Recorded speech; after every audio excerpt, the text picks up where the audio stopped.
listening to Jai Long, and this is Make Your Break. Whether you're a big-hearted creative or an aspiring entrepreneur, let's take action on your dreams, reconnecting you with your why and giving you the how. I'm here to dish out actionable mindset tips and fun industry secrets to help you blow up your biz. From eye-opening reality checks to motivational gold, no two episodes are ever the same. So tune in weekly, skip the FOMO, and let's dive into the deep together. Hey, welcome back to the show. 174, episode 174. We're starting to climb up. My name is Jai Long. For all the new listeners, I know so many people have been coming over as the podcast has been getting into the charts and moving its way up and getting shared so much on social media. I appreciate that from all of you guys. I just want to say, I think I've been interviewed so many times over the past few years, and a lot of the times, a lot of the interviews are very much the same, unless they're topic-based and we have a subject, but a lot of the times they're the same question. And so I was really excited to jump on a call today with Miles Boyer, and he has a podcast called the Photographic Collective Podcast. And he chucked us a few curveballs, asked me a few questions that are a little bit different to the questions I usually get. And I got to open up a little bit more and share some stuff from my past, which we all know I love to share a lot of different stories, but I probably don't share them enough. And I know so many people haven't heard a lot of my stories. So I'm excited to share this stuff with you today. And I just want to say a big thank you for coming back and having a listen. This one's a little bit longer. I think it's a little bit over an hour, but there's so much good content in there. You'll walk away with probably a new insight onto who I am, but also some different mindset shifts for yourself and different strategies as well. So you'll get quite a lot from it. Last thing, if you haven't left me a review yet, definitely go and do that. If this podcast has moved you in some way, some shape or form, there's a link in the description of this episode. You can click on that link and you can leave a review. I always read them and I always appreciate them, and I appreciate you. So without further ado, let's get straight into today's interview.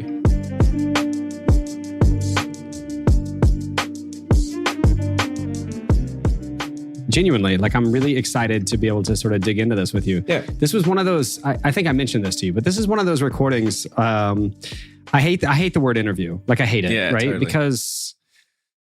Because there are those podcasts. Mm-hmm. I know you're a part of those all the time. Yeah. There are those podcasts where it's like a Q&A. Yeah, same question over and over. I'm like, fuck, man. I actually got interviewed not too long ago, and the guy's like, oh, it sounds like you've got just the answers to all my questions. I'm like, because you ask the same questions as everybody else. It's pretty easy when it's the same question. Yeah. Well, I mean, and that's I told you, I've kind of held out on asking you to be on here. Mm. For a number of reasons, but probably the primary reason, Jai, is because I've just watched over the last 12 to 18 months in your life, and all of the things that you've taken on, and I've been genuinely curious about the fact that it's these are some courageous moves that you're making. You're standing in the gap for literally hundreds of people at any given moment, but there's some courage, some intentionality. Yes, pretty fun. There's some courage there, right? So I wanted to be able to have this chat with you and it be deeper than hey, tell me about the first time you picked up a camera. Because totally. I hate to say this. I told Jonas the same thing. I don't care. Yeah. Should I? I don't know. Should I care about? I don't think so. Or is it more important that you just be humanized? That people get the opportunity to see that dude, you've had some. I would assume, I can't wait to hear about them, but you've had some failures along the way, some battles along the way. Yeah. Going through some right now. Okay. Well, okay. Well, dude, I'm kind of excited to hear about them, but okay. So do me a favor quickly. For anybody that's even remotely living under a rock, they picked up a camera yesterday. Yep. Yeah, tell us who you are and where you are. Yeah, so my name is Jai Long. I hate doing elevator pitches, but in short, I was an electrician, then I turned into a wedding photographer, and then I turned into a business coach. I run some of the biggest wedding photography workshops in the world. I have probably the biggest online community for business coaching for wedding photographers in the world, which is pretty cool. I got a popular podcast called Make Your Break. I have a fashion label. I do property developing. I have a lot of businesses, too many businesses, and I'm doing too many things, but I have a lot of fun along the way. And I think the thing that I bring to people is I'm very creative and I'm very analytical, and I'm able to break down in a simple way what business is and how to better your business systems, and also how to live a higher achieving life for a lot of people. So I think a lot of creatives resonate with what I do. Yeah, I hate these things, but yeah. No, there it is. No, hey, listen, that was beautifully put, because if I had done that, I would have said, like Jai Long he's this prolific, he's this larger than life speaker. Right? He is this bold voice. Everybody knows your voice these days. And he's this remarkable, very brilliant artist. But the problem with all of those things is that none of that humanizes. Like what you just said is the humanity, right? What you just said is the grit. Like it's the real stuff of you've basically tried your hand at a number of things. And I think you hit it right on the head, right off the bat. Like what you're good at is seeing systems. Yeah. And then educating people into seeing systems, right? Yeah, I think that's my superpower. Clearly, you're a pretty intentional person, I would assume, right? Yeah.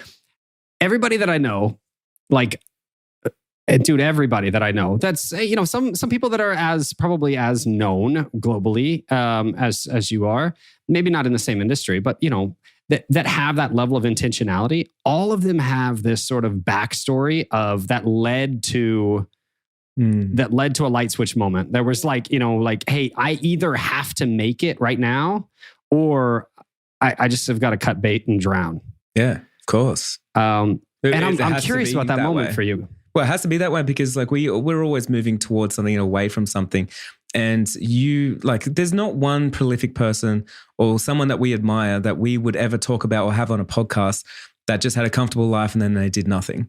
You know what I mean? So that you had to go through something to make something happen. And so while most of us, we try and avoid problems and mistakes and failures, we also forget that's where all the growth is, because that's the thing that gets everyone so successful. And it's hard to understand if you're not in that space. But if you go through a lot of hardship, you need the lows to feel those highs. And I think that's really important. For me, man, one of the, if we're getting deep and truthful here, for me, I had a lot of death in my teenage years. So I remember the day, my uncle was close to my uncle, but he hung himself in the family house.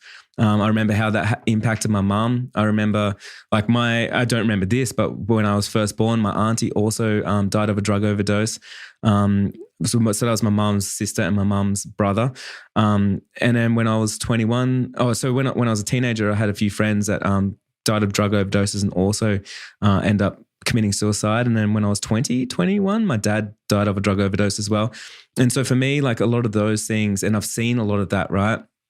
A lot of those things makes you realize how short life is, because how short life is. If you live behind a white picket fence and you don't understand how life actually works and rolls and how you need to sort of show up and the things you got to do and all that, it's hard to sort of move in that way. But when you see it, you have urgency, because you're like, whoa, literally today could be my last day. There is no sugarcoating that. That's just the truth of it. So what is my legacy? If people talk about legacy, it's oh man, when I'm 60 years old, this is what they're going to be talking about. So, hey, I might not live to 60 years old. What are they going to talk about tomorrow? Yeah. So I need to start thinking about what moves me right now, and how can I impact people in a positive way, and how can I do that right now? Because I got time right now. My dad's not here anymore. I am here. So I want to make sure that I'm making use of the time that, I woke up this morning and it's incredible. I'm incredibly thankful. Man, I think that gratefulness is what resonates probably the deepest. Okay, so here's where I wanted to go with this. Actually, you just segued us into this. You teed me up for this one too well, Jai. But here's what I want to know is how does a guy that has enough energy, enough time to pour into mostly strangers, right? People that feel like they know you, but you don't know them. How does that guy what's your relationship with? And if you don't want to answer this, feel free. Yeah. But what's your relationship with your mom like? How does a guy like that's so capable of showing up for complete strangers, and yet you watched your mom go through what you said, her sister and her brother, and then your father. Mm-hmm. So like I'm assuming, do you stand in the gap there? Like, are you this intentional with your closest relationships? Of course. Like I'm always ringing up my mum or sending her flowers every couple of weeks. And because I live a little bit, further away from her, but she's definitely my biggest inspiration, man. Like she's been through more than anyone I know.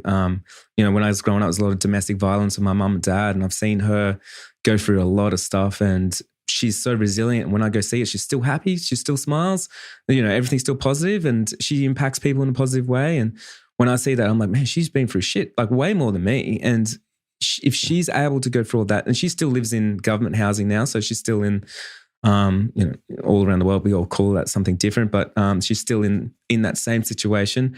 And a dream of mine is I want to get her out of there. I want to buy her a house one day, and I want to help support her as she supported me. So that would be amazing.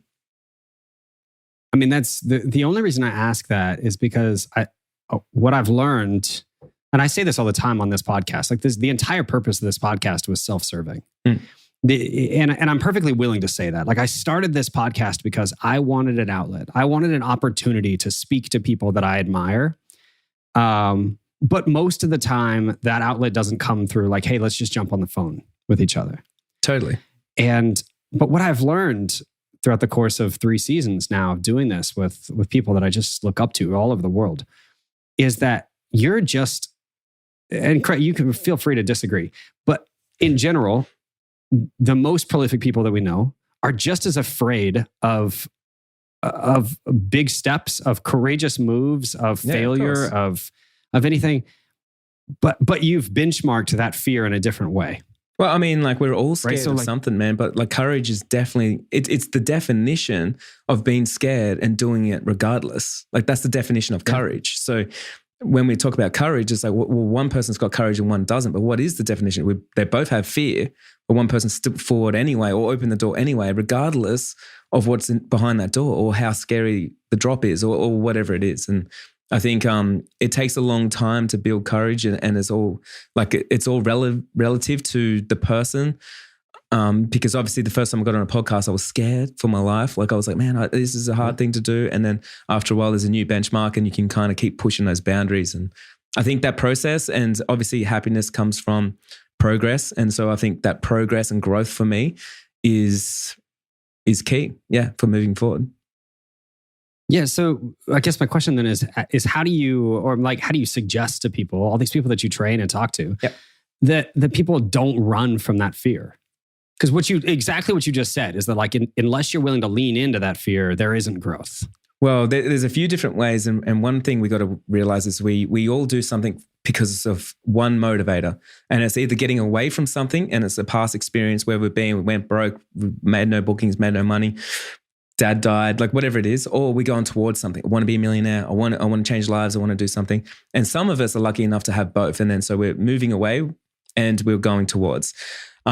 So that's really important. But the other thing that's really important is like as we grow as humans, like if you actually wanted to make actual impact in the world, like you have to be uncomfortable, and you got to be comfortable with being uncomfortable. And what I mean by that is like for me, I am in such a situation where like I could easily become comfortable right now. I could become comfortable, man. Like there's no problem with that. But I make sure that I go all in on everything that I do, that I almost lose all my money over and over and over. And I do so many things because I'm like, if I'm not fighting, then I'm just sitting on the couch. If I'm not fighting, I'm not reaching new people. If I'm not fighting, then there's no point of doing it, right? It's not worth doing. So for me, there's a measurement there. It's like if it's not scaring me, and if it's not worth going 100% into, then it's not worth putting a little bit of percent into. Yeah. So how does that strain though your personal life? I think because a lot of us, we always like kind of get confused with personal life and business life, and you always hear this notion of like balance. And balance, it's all barely exists. Yeah, it's all BS, right? Because it's someone trying to balance a shitty life with their shitty job. That's what comes from, like 9 to 5 to the shitty. Like, oh, I got some balance. I got 1 week off this year. I'm going to go on the holiday on my jet ski. Like that's balance. But to me, like balance is not like that at all. It's ebb and flows. And so when you're sort of like leveling up in personal growth, there's different pillars that you want to work on. And for me, I had big goals. I got financial goals, And I have three things that I say. It's healthy, wealthy, and wise. And I say this all the time. So for me, health is my physical health, but my relationships as well. So how healthy are my relationships with my partner and everything like that. Wealth, I'm looking after that. I'm stoking that fire. I'm making a bonfire. I'm getting people around it, warming them up, creating opportunities, giving away money. I'm doing all those things. And then wise, I'm feeding my brain. I'm learning new things. I'm meeting new people. And for me, and everyone's different. Someone else might have spirituality in there and someone else might, there's so many different things. But for me, they're my three pillars. And so like if I have an unrealistic goal, let's say I want to make $1 million. Oh, I've got an unrealistic goal. It's crazy. I mean, it's got to be met with an unrealistic goal in my home life as well. In all aspects of my life. Because, hey, if I'm just going after $1 million, I'm going to lose my relationship. I'll lose my wife. I'll lose my kids. I'll lose my sanity. I'll lose a lot of things. And so instead of it coming at a cost, it's like, how can you incorporate having unrealistic goals throughout everything? Because if you're not going home right now, and if you're just sitting there watching Netflix with your partner, like that's BS, man. You should be going home going, oh, now is time with my partner. Let's go and have some good sex. Let's go and have a deep, meaningful conversation. Like, let's talk about our day together. Let's spend an hour. I'm going to cook you a meal because I'm like, this is the task in front of me and this is the most important thing. Now, most people that go home go, oh, think about work. I had a bad day. Don't talk to me, babe. I had a bad day. I'm thinking about work right now. And so they confuse like a high vibe in life with just work and just a metric. But really, it has to be across the board. Because if you had a fight with your partner, then guess what? You're going to go to work next day. You're not going to perform at that high level because you're going to have something else on your mind. Something's out of balance there. Man, this is an absolutely enormous talk track for us to chase down because I think what you just hit on is probably the most prolific, at least in the US. It's the single biggest problem that I run into in our mentor programs and when we're coaching is this idea of putting a number to like a metric to your happiness and then saying like, when I hit that number, then I'll start working on my relationships. And so, but I've said frequently is I've said like, your first $100,000, at least in the US, it's different, I know, anywhere in the world. And we've got listeners in every continent, but like in the United States, is your first $100,000 is just, it's a choice that you make. It is literally a choice. You just decide, I'm going to work hard enough that I can make that kind of money. Now, whether or not you're capable of working that hard or not isn't the question. It's just whether or not you're educated enough to continue to make the right choices, right? But it's like, then once you get there, at least in my opinion, your second $100,000 is like, what are you willing to give up for that? Like, what sacrifices are you willing to make in your home life, in your health, in your mental life, your mental health? Like, where is it? Are you willing to flex in order for the number to continue to go up? What are your thoughts on that? Well, look, I think it's like I agree with everything that you're saying there, and I also disagree in some sense. I love to bring a different perspective. Yeah. Like I don't think like from 100 to 200, you have to give up too much. Like my business now is in multi-millions per year, but I didn't have to give up my relationship or my happiness to be able to do those things. Yeah, but there is always something you've got to give up for a higher level of self. There has to be, right? Because there's only a certain amount of capacity that we have. So the way that I coach and teach is if you're thinking about yourself in 12 months' time, if you're 12 months, so in your analogy, if you're 12 months' time, right now you make 100,000 and in 12 months you make 200,000. So what do you need to give up? And so the things that I think about is who is that person and what did they give up? And I start working out the things I don't love about myself. Maybe I should give up that trait about myself. Maybe I should lose the fear around I'm going to have to work harder to make more money. I have to change my mindset around that. Because that person that makes 200,000 doesn't have time to think about these smaller problems that I have now. I also have to have a better relationship with my partner so I can continue to make some more money. So I need to work on those things now. So we can give up the things that we don't love about ourselves, but the reason why people don't grow is because no one wants to give up their identity, and we are tied to our own identity. For instance, if I said to you, God doesn't exist, right? And then you said, no, God does. And I could be wrong and you could be wrong, but we will fight because we both believe we're right. And we will not listen to someone else, right? Because it's our identity. It's like, no, I believe and you don't believe, right? So with that identity, we do that with everything and we fight. Even when we start to know that we're wrong about something, we'll still fight because the last thing we want to be is wrong. And we don't want to be wrong as in the sense of like, this whole time I've been wrong and then why why didn't I know before? And then our identity gets lost. And so as we grow, we don't want to lose our identity, because here's an example. You probably got friends that go, I hate rich people. Well, if you hate rich people, your identity is you don't want to be someone that makes $1 million maybe, right? So it's going to be hard for you to break the identity of being someone that makes average income or lives low, like, on a very low wage. It's hard for you to believe that maybe there's a better way, because you're trying to fight for what you have. So then you're right, because your identity is attached to it. So I believe if you want to grow and you want to make 200,000, I mean, anyone can make 200,000 right now, and you don't have to give up too much, right? But we need to start giving up the things that we don't love about ourselves, so we can make space for that new person, so we can actually grow and we can be more accepting to all the things around us.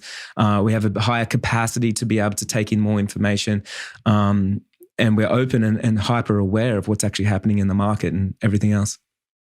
Yeah, I think there's something that you just said. If I could boil that down, I think at its core, what you basically just said is you have to be comfortable being wrong. Your entire identity can't be wrapped up in simply being right. Totally. Yeah. Which is, I mean, just that sentence is life-changing. When you get to the point where you can sit with somebody that you completely disagree with and risk being wrong. Yeah, there's growth. It's so much growth, man. And no one does it. And it just blows my mind that we all have to be right all the time. Yeah. Yeah. Okay. Well, so, I mean, but here's the question then is the dichotomy there of being a coach. So how do you fight that? Because you have people... I'm not right all the time. People leaning in. I'm not right. Well, I'm probably right 51% of the time, man. And all I have to be to successful is I only have to win 51% of the time. Just the same as I go to the casino. 49% of the time I fail, and that's fine. As long as I'm 1% closer towards where I want to go. When I teach people, I don't say, hey, this is my way, the only way. This is the strategy that's going to work for you. I say, what do you need right now? Because I'm a coach, right? So I'm like, what do you need right now? What strategies do you need? Where are you in your journey? Instead of me sort of pushing them the new strategies and stuff, most people don't need strategies. I said, Jai, you know what? I actually just had a mentoring session, and she literally said to me at the end, Jai, you know what? I just needed to talk through this plan. So all I needed, I just need you to listen and validate that plan. I know. I already knew what you needed, because that's what I do. I coach people.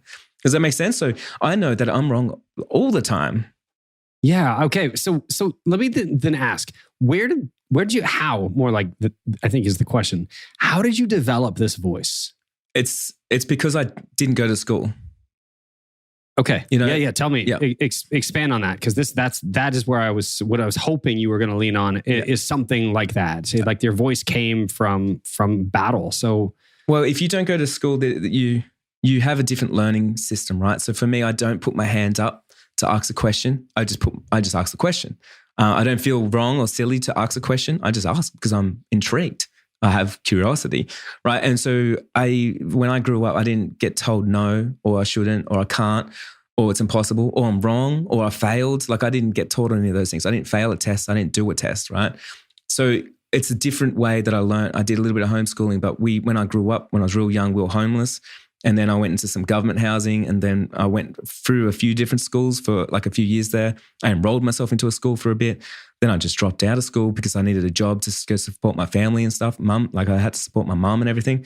So that's my life. But for me, I know that's where that comes from, because for me, I am happy to have a conversation with anyone, because I've always felt undereducated and inadequate. So I love listening to anyone else's perspective, because I'm like, oh, you've got a lot of knowledge that I don't know, and I need that knowledge. I'm sitting here in a room. I know from you, Miles, right now, I'm going to learn something from this. And that's why I'm always in here. That's why I say yes to everything like this, because I'm like, yeah.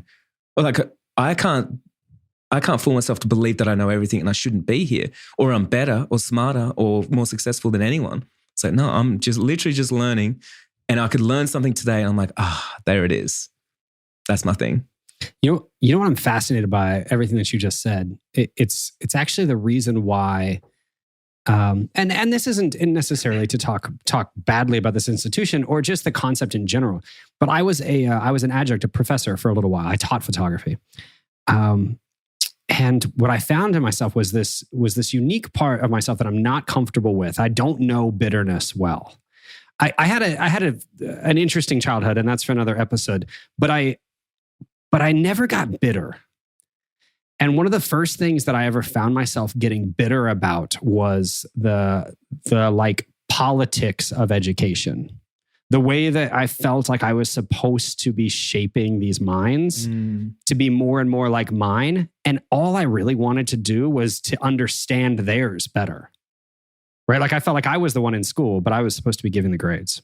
Yeah, it makes a lot of sense. And so what you just said is brilliant in the sense that like, I think and you would agree with this, I'm sure. I think you did have an education, right? Like you've spent your time learning from the people around you that were willing to give you that. So let's take this down out of the clouds, just enough to put a camera in your hands. How does that correlate for you? Because that's a high technical job with an intentional creative outlet. And by the way, not for nothing, but the business element isn't easy either. So how do you go from being, in government housing, surrounded by, death and struggle and clearly imbalance, to being balanced enough to say, like, I will be there on your, most intentional day, and I'll be the rock for you with a camera? Yeah, it's real interesting. I think for me, business comes second nature. Like, because I did get an education, right? I grew up in the streets, so I have that street mentality where I understand business. I understand the hustle, right? So that hustle applies straight into business. And my first business, which was a failed business when I was 20 years old, I had a cafe, went bankrupt, and I learned so much from that. It was part of my education. For me, like, I was always creative too. I played guitar and, easy, just could play guitar, could take photos, could paint, could do all that kind of stuff. So photography was insanely easy for me. Like, it literally just, there's only three things that change, like your shutter and your, aperture, whatever. So it was just like such an easy thing that I was like, oh my God, like I could take photos of this thing. And then business already was second nature.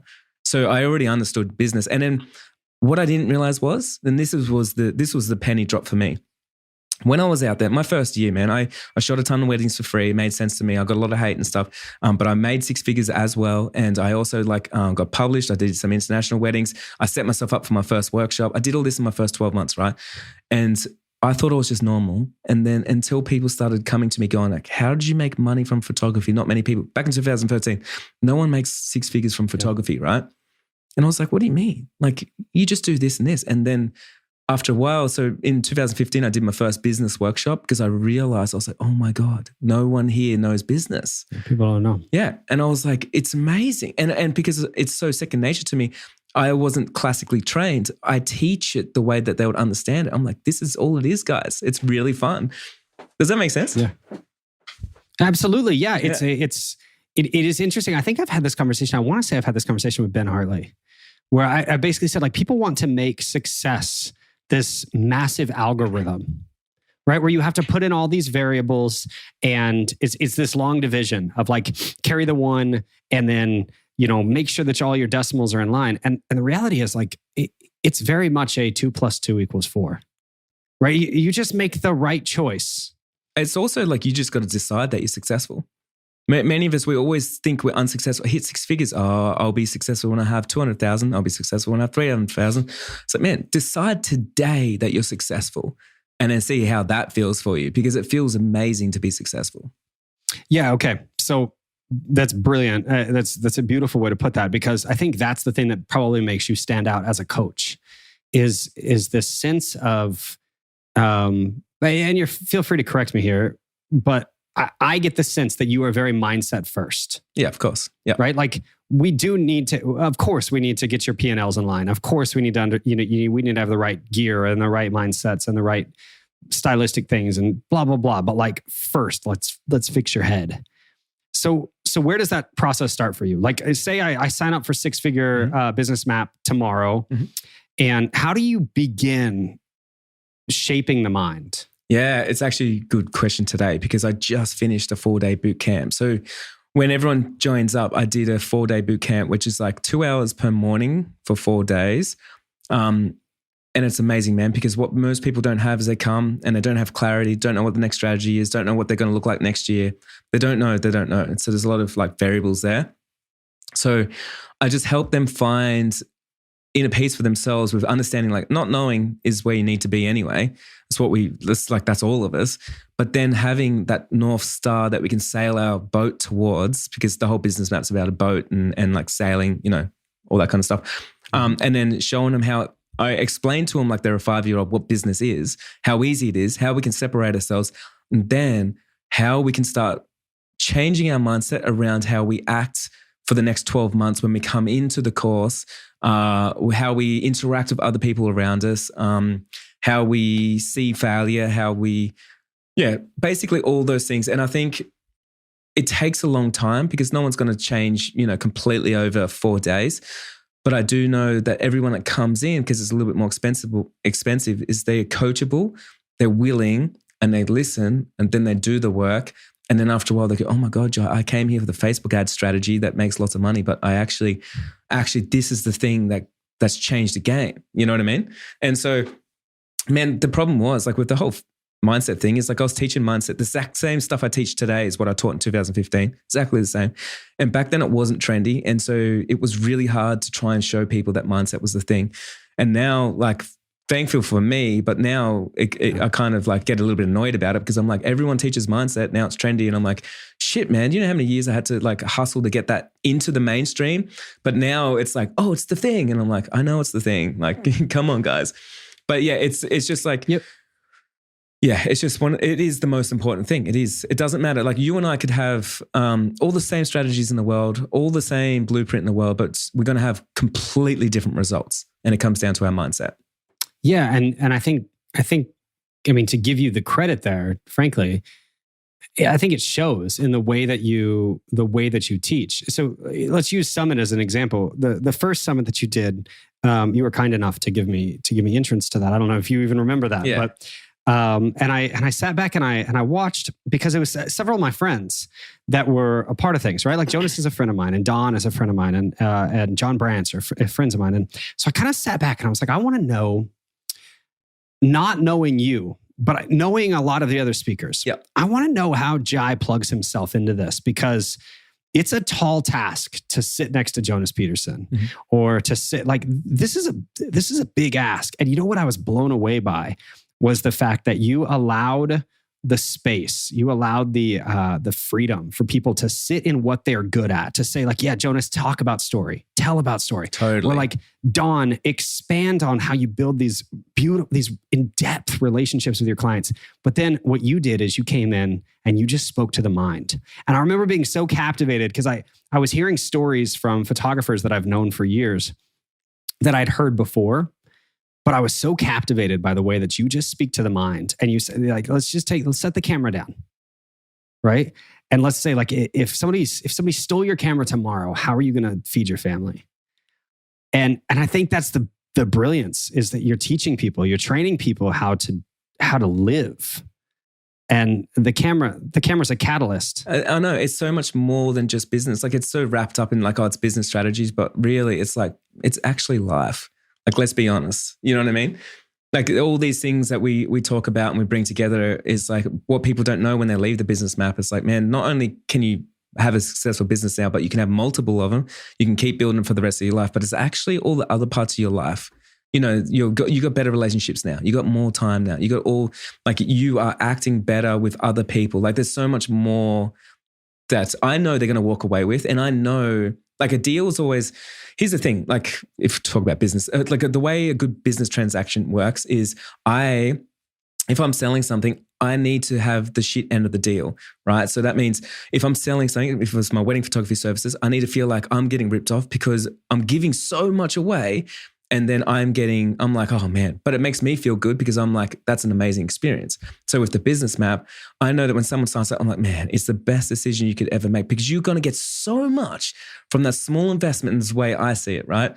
And so, yeah, that I think it blows my mind that I know what people are going to walk away with, but they don't know yet. They don't even know what they need. You know what I mean? Yeah. So here's, I guess my next question then is, how do you cope with failure then? Like, how do you handle that? Because a lot of these people, and you're bound to know this, right? But a lot of these people will go through this process. They will learn all the right things, but they're so incapable of getting out of their own way. right? They self-sabotage. It's such a, like their core ethos is insecurity. So how is it that you have separated yourself from that? And because you've mentioned several times, like you're not only do you fail, but you're happy to fail. You can use failure as like a measurement tool, right? And so the more rejections you get, you can use that as a measurement tool, because if I'm going to have unrealistic goals and I want unrealistic things to happen, then I need to take unrealistic actions. And that means there's going to be things that don't hit, and there's going to be rejections. There's going to be other things. Now, for an example, when people join the business map, a lot of people say to me like, Jai, one of my goals is I want to get featured in a wedding magazine. That'd be amazing. Oh, what have you done? Oh, I submitted in once and then they said no. What'd you do since? Nothing. Like, okay, so that's where the problem is, right? Because if you want to get featured in one magazine, you better submit to 10 of them. Like you need 9 rejections, because if you don't get 9 rejections, you just didn't show up relentlessly enough for your goals, right? And it's the same with everything. If I want a successful launch, I've got to do 10 of them, because I know it's not today. And it's like all the things that I build. I know everything that I do, it all steps me, as long as it's getting me 51% closer, towards my goal, and I can fail 49% of the time, I'm still moving forward. Where most people think they have to have a 100% rate, otherwise they're a failure. Hey, it just doesn't work like that. But even if you went to school, you only had to do 51% to be able to pass your grades, right? So when I work out that maths, I'm like, geez, man, I only have to be half good with anything. Like I don't even need to be 100% good. And as long as I'm half good and I've got direction, it's an easy call for me. And so, yeah, getting rejections, failing, happens to me all the time, happens to me a lot, but it means I know that I'm growing, because it means that I'm not trying to play it safe. I'm not trying to protect the downside. I'm willing for growth. I'm open for growth. I'm investing in myself, and trying something new is investing in myself, because I'm giving myself the space, the money, the energy to try something that may not work out. And I think that's something I'll never lose that. So then take us into a moment then where you've lost that edge. Like what was a failure that shook you? Because there's no way, like you don't discover flexibility in your life without a pulled muscle here and there. A failure that actually shook me was my first major failure. I had lots when I was a kid, but my first major ones when I went bankrupt with my cafe. It was really hard for me, and it was really hard for my now wife. She was with me at the time. I was 20 years old, and it was really hard because I put in my life savings. I started work and left school when I was 15, and I worked for 5 years, and I put in all my life savings, and I got out some loans and stuff, and I started this cafe, and it went for 12 months. I didn't know anything about business, and it was huge. You could sit 300 people. I had staff, baristas, it was like 11 people cruising around working. I was just young and naive, and I think the thing that kind of made it stop was my partner turned to me and said, "We're burning out, and you have to stop this. We have to stop." And that was the thing, because I went and got a full-time job just to try and put money in the till. So I'd work 50 hours a week, and then I'd come back, work all weekend, and I was working all night and literally no sleep. And then we lost our house, and then we're sleeping in the car yard, and it just got harder and harder. And then I realized I was going to lose her as well. So I was like, okay, we got no more money. We have to give up. And I remember closing the roller door for the last time. We hopped in this car that my friend actually gave me because we had no money or anything. And we drove out to the beach. And I remember that night, sleeping. I didn't sleep at all. We were laying in the back of the car, and we had blankets on us and stuff. And I remember the next morning I was watching the sunrise over the ocean, and I was just looking out there, right? And I was thinking to myself, shit, man, a lot happened this last year and a lot happened yesterday. But for some reason, this sunrise, I remember just feeling like, if this is as low as it gets, it's not that low. It's not that bad. I have beach views right now. This is my partner's right next to me. I had the window cracked a little bit, and the breeze was coming in, and I just felt like a weight was lifted off my shoulders. And I was like, why was I so scared of failure when this is it? Who cares, right? And so that for me was a huge pivotal point that I realized I didn't need things, and I didn't need anything else besides the fact that I just learned a lot, and that's all I need as long as I got my sanity in my mind. And I made a plan that day to go and make something of myself, and I did. Okay, so one dude, absolutely amazing story. Remarkable story. You've got a million of those though, and they don't get told enough. I want you to hear that. Yeah. But they don't. They say a lot about who you are, but what you said in there between the lines was that the one thing you were unwilling to lose was your partner. right? Like the car wasn't even yours. It wasn't yours to lose, right? So like the one thing that you had that you were unwilling to give up was her. Yeah. And I mean, if that doesn't say the most about your character, just who you are as an individual. So then my assumption then is then the catalyst for success then? Like I know you want to have that strength inside of you, but like was the catalyst for growth out of that hole then, like keeping her or just providing for her, you know what I mean? Like building the life that she deserved, because you had clearly gotten to the point where you were capable of saying like, I deserve what I have. I'm willing to take risk. Yeah. Yeah. It's a good question, man. And you're going to make me cry on this thing, but I don't, it's interesting because I probably didn't think about it that hard. And I think it's painful for me because, afterwards, like I actually like sacrificed my life after that to go to the mines actually, to go and like make back some money and stuff. And it was like fly in, fly out. And it was like hard conditions and all this kind of stuff. And I set her up a house and stuff. So it was all good. But then she actually ended up leaving me like 3 months after that. So that was like a big chunk of my life that, yeah, I felt like I really lost everything like from that experience. Yeah.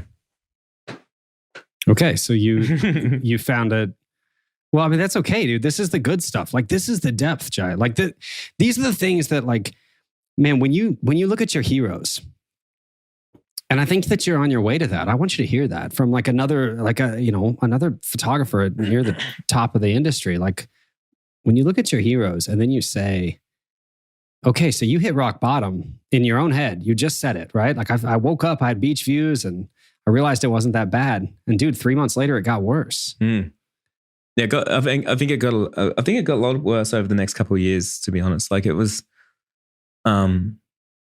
demoralizing, like trying to bring everything back together that you built. You know what I mean? So it's like you've got this life and then all of a sudden you've got to, one is like you got to realize that you made mistakes. You're not what you thought you were, not as smart as you thought you were, not as deserving as you thought you were. Like there's all these things that come through your mind. And then two, you're like, oh, I need a new system. I'm wrong. Like my identity's gone. I need something new. And that was hard for me. And so you're left though, I mean, this is, I think probably the most beautiful thing that you could be then. So you're left with all this experience and all of this capability and all this self-awareness, but you're a blank canvas again. Yeah. Literally, right? it was, that's how it felt, man. I was reborn. And so, okay, so then talk us into Free the Bird. Because somewhere in there, I know that we're jumping. Like I realize that we're jumping. We're jumping past the heat because there's no reason to make you dwell in it. Because what's important here is not then what happened over the next couple of years. But what's important is then the decision where suddenly you became something new out of all of that. So take us into Free the Bird, dude. Well, I think a lot of people don't really know this story, but I was working in the mines for a little bit in like Queensland, but then I needed to get more money and I was just like really keen to fast track my life basically with all that. And so I actually took on a job on the other side of the country doing fly in, fly out. So I left all my friends and family. Felt very isolating, like one of the most isolated places in all the world actually.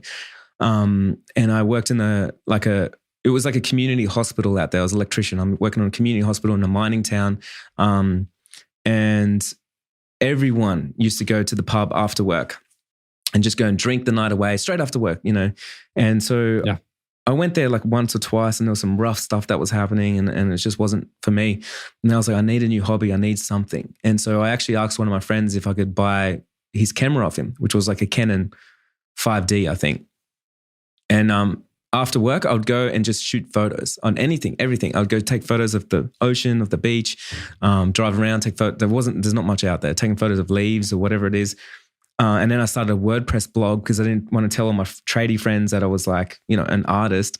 So I started that and I called it Free the Bird. And I didn't call it my name because I was like freeing my own imagination. Or it was also like freeing myself from prison. That's what it felt like. I was like, I'm freeing myself from prison. And so, yeah, I'd go and take photos of everything and anything. posted on WordPress. And back in those days, you could have a blog and people acted like Instagram. They comment to each other and stuff. Mm-hmm. So I did that. And then just one day I woke up and I had about 1,000 emails and I was like, what's going on here? And one of my photos got featured on the front of WordPress itself. And then people asked me if I could shoot their wedding and all this kind of stuff. And I've never been to a wedding, man. I went to my parents' wedding when I was like 14 years old in our lounge room, and like that was it. And so I said, yeah, I can come and shoot a wedding. Like that sounds fun. So when I finally moved back over to the east coast of Australia, I shot a couple of weddings first, and it was a bit of a crazy story. And then I remember one day I was just at work and I was like, I was actually making some good money at work and stuff. And I feel like that part of me was over. And I was like, man, money's not bringing me happiness. I thought it was going to. I thought that was the thing that I needed, to help my family and help everyone, but money's not it. And I was like, I'm going to pursue photography, I think. And I remember turning to my partner and I was like, I'm going to do this full time. I went to my job the next day and I quit. And then I come back and told my wife, and then she was like, oh shit, how are we going to pay bills? And I had no work or nothing. There was no nothing. I didn't know how to use my camera. And I went full time that first 12 months. That was the first 12 months. I had to learn how to use my camera that first 12 months. And I made 6 figures and I did everything else, but that was just a fucking wild ride. Then my favorite thing about this industry, it is actually like that moment, that deciding moment. I've talked about this in I don't know how many captions and blogs and podcasts, but people never think about this, but the reality is like nobody ever runs off a cliff. Like that's not what happens. You jump off a cliff. Yeah. There's a moment of going up before you go down. And there's this pivotal moment, right? Where every photographer, like somebody ends up grabbing a camera. Perfect example. The most parallel opposing example to you is Pi Jersa's story, right? He's very successful accountant, very educated, MBA, working for a large bank, and he hates his job. And he ends up with a camera in his hand simply because he's like, oh my God, people pay money for this? So he's like, sure, yeah, why not? Right? But what's fascinating to me is everybody jumps for a different reason. Mm. But then what seems like happens is regardless of the reason, like regardless of the moment where you say like, yeah, I think I could actually do this, the fall ends up being so similar. And we all end up becoming a part of this subculture. Totally. These artists and it brings us all together. And I think that's one of the most beautiful things about just who you are as a person is that you have united, literally globally united a community of people that prior to Summit and really prior to just your vision were really pretty fragmented. Mm. And so where did that confidence, I guess, where did the vision for Summit come from? Because there's a big jump, there's a big leap to go from being a wedding photographer to saying, I want to connect wedding photographers all over the world.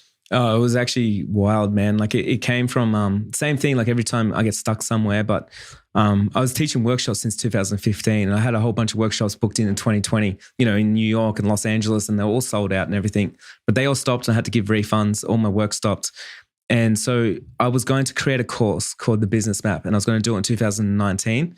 Actually, I was going to do it in 2021, to be honest. So I had this roadmap, and so I released my first course in 2019, then my second one in 2020. And then when I lost everything, I was like, right now, more people need to know the knowledge that I know than ever before. Like this has to be a thing. And I had about 6 weeks worth of money for me and my employees. And I was like, we have to either give up now, and that's fine, or we have to at least try this next 6 weeks and see what we can do with ourselves. So we did. And then we pre-sold the course, and then we made I would say maybe about $30,000, and it kept us going for a little bit longer. And then we did a proper launch. Then we made probably about maybe $80,000, $90,000. And then I was like, you know what, guys, like all I want to do is just blow this up. Everyone needs more help than ever before. Let's just invest every dollar into this summit. And if it works, then it works. And if it doesn't, and then it doesn't. It doesn't matter. Both ways, we're going to just dwindle to nothing anyway. So, I put 100,000 into Facebook ads. I just started doing mentoring, getting as much money as I could, put 100,000 in Facebook ads. I paid everyone. I didn't ask for anyone to do anything for free. Even my wife paid everyone. And And we had no expectations. We had no idea what it was going to be. And I was just like, fuck it. Like, I need help. Everyone else needs help. And people need to come together right now. And this is the thing. This is the best idea I can come up with, so going all in. And so, yeah, we went all in. We reinvested every dollar, and then we're fucking broke. And then it was like, this better work. Like, hopefully stuff happens. And then, yeah, like some miracle, it worked. It did. Yeah. I mean, call it a miracle, but I think it's just a testament to a solid vision. I mean, I want to tell you, like, so you first came on the radar for me. I was trying to think this through as I was prepping for this call. I want to say it was late 2018. It may have been early 2019. One of my employees, a guy named Max Grubb, and he worked for me for 9 years. And I think you've chatted with him a couple of times before, but for all I know, he may be doing Business Map right now, if I'm honest. But he wouldn't tell me. He we're such good friends, but he keeps, this is what I love about him. But I remember him sitting with me in one of our employee meetings, and he said, "Hey, you need to check. First things first, you need to check out these presets, because these things they're just totally different than anything else in the market. There's a completely different vibe than anything on the market, and whether you like them or not, we need to learn from the color science here." And that was my first introduction with Free the Bird, right? I was sitting looking at them and saying, like, okay, this is a person or a group of people, a company that just looks at color in a way that I've never seen. And it's disruptive. And here's the funny thing is, actually, I'm sitting at this coffee shop with him and I'm like, man, I don't like it. But totally. I don't know why I don't like it, because it's so disruptive that I'm like, I don't think we're ready for it. But I want to know who the photographer is that's shooting it. Like, somebody is using this and they're using it well. So he ends up finding your name, pulling up your stuff. We start looking through your work. And then I remember just being truly, I mean, that was one of the biggest years that I've had business-wise. So I remember just being humbled by the fact that I'm like, you know what there isn't enough of in this industry is disruptors. There's a lot of success. Totally. There's more room for plenty more, right? There's more than enough weddings. There's more than enough portrait sessions. There's more than enough money, but there's not enough disruption. And anyway, fast forward into the middle of the pandemic. And I know it hit you guys a totally different timeline than it hit us over here. Mm. But I was listening to Summit and my knees almost buckled, because you told nearly the same story. It was similar to the same story. It was a little bit more of a polished version that I think you were ready to tell. But and I sat back and said, that's where we are right now. If I'm not careful, I'm losing every employee. Mm. Everybody that works for me, this team that I have built and loved and cared for, and it's gone. The money's gone. I'm dipping into my savings. I'm asking them to dip into their savings. I got nothing left. And I know how to provide for myself. I've got the Fujifilm endorsements. I've got the big, but I don't know how to provide for everybody. And I remember hearing you say that, and my knees just buckled, because what I realized was there's got to be one last stand. Like I can't bow out yet. And so what we ended up doing was this meeting with our team where I sat down with everybody virtually. We're all scared to death that we're all going to die from some, I don't know. Anyway. And I sit with everybody and I basically say this: nobody's quitting. We're going to get through this. And then on the back end, we're tearing up your non-competes. You guys are on your own. If you want to work for me, I can't wait. I'll love on you guys forever. But if you want to go out on your own, if this is where you want to be, if like this is the catalyst that makes you fly, then go. But not yet. Right now, trust me, hang with me, and I'll take care of it. And then we made it through. But I'm telling you, it was the sentence that you just said. It wasn't me going to Summit. It wasn't me learning how to become a better wedding photographer. It was the sliver of who you are when you speak into somebody's mind. And so I person to person, from the other side of the world, I'm really grateful for that moment with you. I'm excited that I get to tell you about it firsthand. Yeah, that is cool. That is so cool. Yeah, it was a big moment for me. It's a pretty scary moment. 2020 was a big change for me as a person, and it's powerful to see people that I look up to having had those same moments. Mm. So you mentioned earlier that you're running at any given time like 40 different businesses. Mm-hmm. That's an exaggeration, but just barely. Where do you get the kind of the emotional? It's not the mental real estate, you mentioned early on there was naivety that fell into the reason why you failed a couple of times. Mental real estate is easy to grow, but where do you get the emotional real estate to jump into new things that aren't connected, completely detached? You know, like the vegan clothing line that has literally nothing to do with teaching wedding photographers. Same as like property developing. Yeah. Man, I guess like one thing is like they all kind of do relate in one sense. Like my cafe was the same as I actually had an electrical business as well. So my cafe, I ran it the same as my electrical business, the same as my wedding photography business, the same as my education business, as my fashion business. It's like they all actually, the thing is, it's all business, right? And so if we kind of break it up a little bit, what most of us think is we're photographers and we have to learn business. But what we actually are is we're business owners and we're good at photography. And so we don't actually drop the penny and realize, actually, I work 5 days a week on my business and 1 day shooting, which actually makes me a business owner, not a photographer, to be honest. And so we don't take business seriously. But when you do, it's the same as photography, right? If you can shoot a wedding, you probably can shoot family photos. You probably could shoot commercial if you could learn a few things. You probably could shoot everything. Of course. And so business is just the same. If you get obsessed and realize that business is business, it's the same formula over and over. Works for everyone in any part of the planet. Doesn't matter where you are. Doesn't matter what niche you're in. It always works. Then it's like, oh, cool. I could do anything. There's nothing I couldn't start. You know what I mean? And it gets quicker and quicker. Like for instance, like the Wedding Photography Summit, it's its own business. And when I launched that, like we invested 6 figures and we actually got out 6 figures, and that all happened in 4 weeks, I think.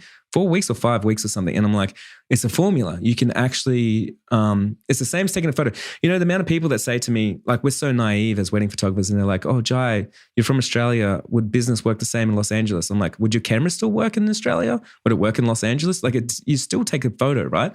But business is just the same thing. We just, for some reason, we're so naive around business that we can't even compute that as a concept, because it just blows my mind. I mean, that's a whole nother conversation, but it blows my mind how much we're trying to do business and we're not even willing to learn it.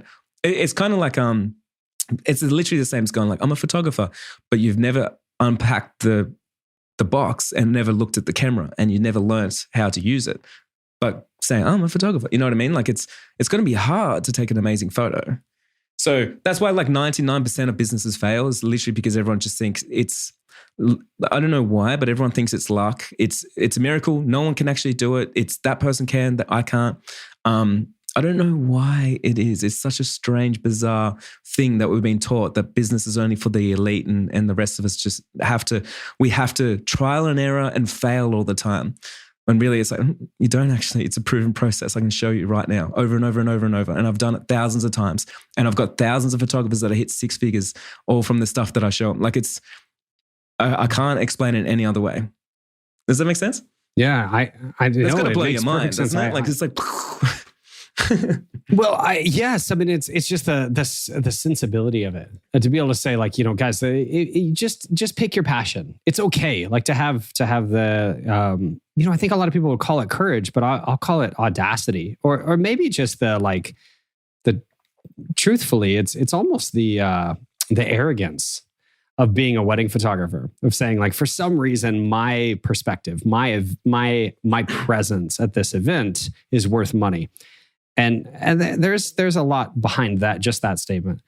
But I think it's remarkable for you to say, as simple as, you know, just pick your passion. But success isn't dictated by that passion. Success is dictated by then what you do to support it, right? And to expose it. I had a conversation with a videographer, a good friend of mine that worked for me for years and years, and now is just uber successful the other day.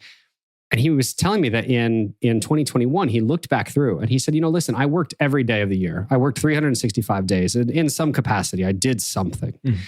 But there was only 56 days of the year that I was like contractually obligated. Like I had to show up on that day to do that job, right? And his next question for me was brilliant. And he said, imagine what I could do with the other 315 days or whatever. And and I kind of sat back in my chair and I was like, man, this is a young kid. Like this is a guy that, and it's like the light bulb just switched on. He just realized exactly what his true capacity was not how successful he was in those 56 days, but how he has 6 times the volume available. Oh yeah. I know. It's crazy. That's pretty cool. It's so cool. And what a powerful moment to come to actually start realizing your own potential. I guess that's where I want to kind of wrap this with you is like, what is like, dude, I know you're Jai Long. It's funny. The way you say it is so much smoother than anybody else. Just can we say it like that? But I'm Jai Long. There it is. There it is. But just Jai, man, like just the man, the husband, the son, like let's go back to that mindset. Like the husband to the woman he nearly lost a couple of times, right? The son to the mom that went through hell and has taken care of him the whole way. Like, what does Jai have left to give? Like, what's next for you? I think the amazing thing is I've got so much to give because like a lot of the times, and even in this conversation, we talk about like poor me and hardship and stuff like that. But like realistically, like and I know this, like, I've got to acknowledge my privilege. Like maybe I grew up differently to other people, and maybe I didn't have the same things. But I've realized like there's so many people going through so much right now, and I never want to feel like I deserve something or the path is sort of like drawn out for me, but. For me, man, like I think like with my privilege, it's a crying shame if I didn't use it. That's the main thing. And I use it in my capacity, in my mind, I use it for good. And so if I can keep inspiring people, if I can keep sharing stories, because I've got the energy, so then I can share that energy. Like I've got the passion, I've got a lot of knowledge, I've got a lot of these things. And so the more that I can share with the world, I think, on whatever level, in whatever capacity, I think for me that's a huge thing, and that's pretty much, if we're talking about goals, like that's pretty much the only thing on my radar right now. Yeah, that's huge. I mean, I so appreciate the fact that you don't, you never play the victim. That's just not a part of. It's not like, my story. All of these, Yeah, but I want to tell you, like I want to encourage you. I think that the stories that you told today really are they're not heard enough. They do say a lot about who you are just as a man. And they also do inform how powerful privilege can be, that you could go through, the things that you have and still come out on the other side. But, you never play the victim. And it's a beautiful thing. I think it's probably the thing that unites photographers and creatives and entrepreneurs, I'm assuming, from all over the world, kind of around you, is this sense of saying like, this guy believes in me for whatever reason.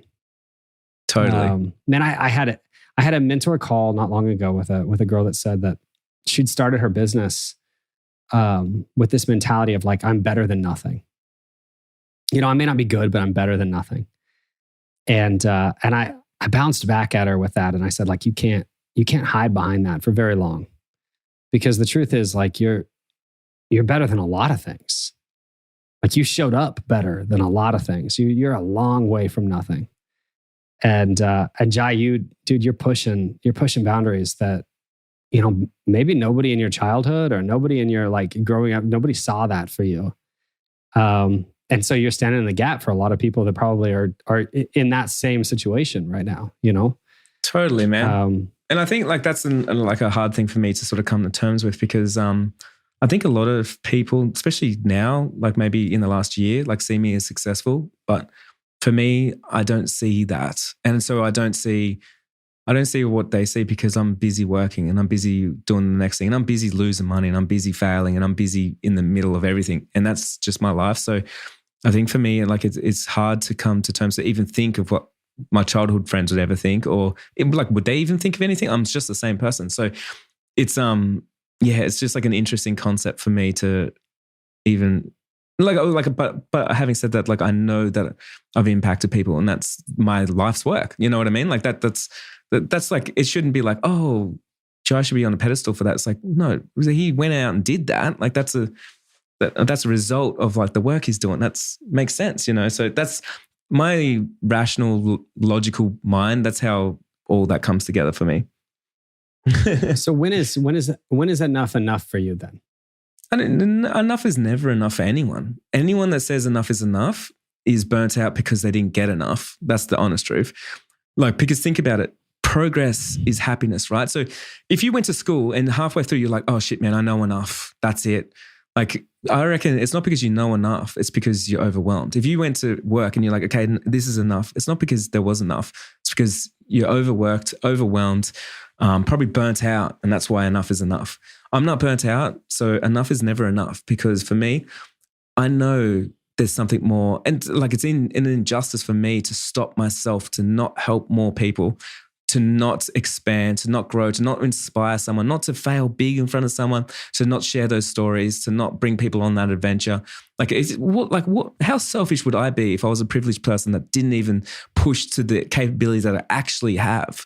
You know what I mean? So that's the way I see it. It's like, there's people out there, like, I am a middle-aged white dude, right? With no anything wrong with me. I'm capable of everything.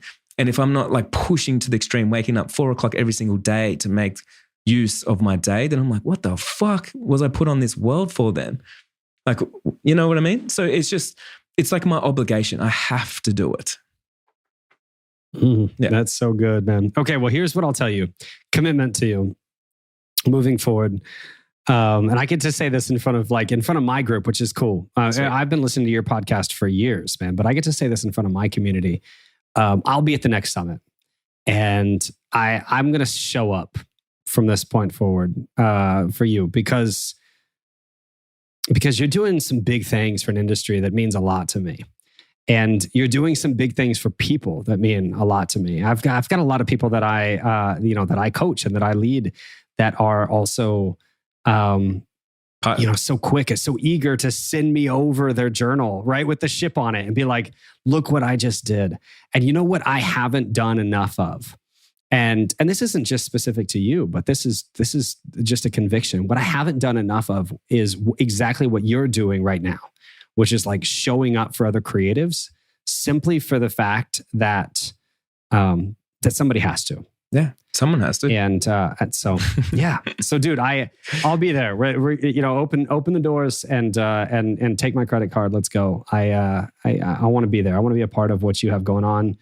And I'm just a believer. More than that, though, Jai. Like, I want to thank you. Like, genuinely, thank you for getting more candid.